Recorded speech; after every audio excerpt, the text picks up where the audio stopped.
তো দেখো আমাদের তরকারি হয়ে গেল। এবার তরকারির মধ্যে আমি দিয়ে দেবো সেই ডালের বড়িগুলো ভেজে রেখেছিলাম, সেই বড়িগুলো দিয়ে দেবো।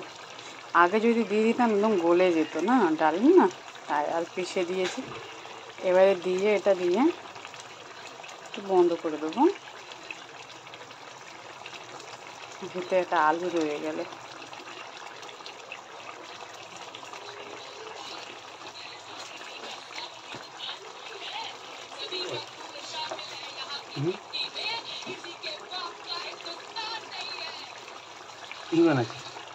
ডাল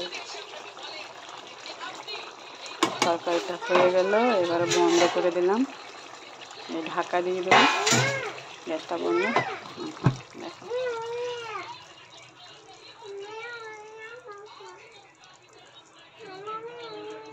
বন্ধ করে আমি জায়গাটা ভালো লাগে। এই রেসিপিটা তোমরা ঘরে নিজে বানিয়ে খেতে পারো। Bye bye.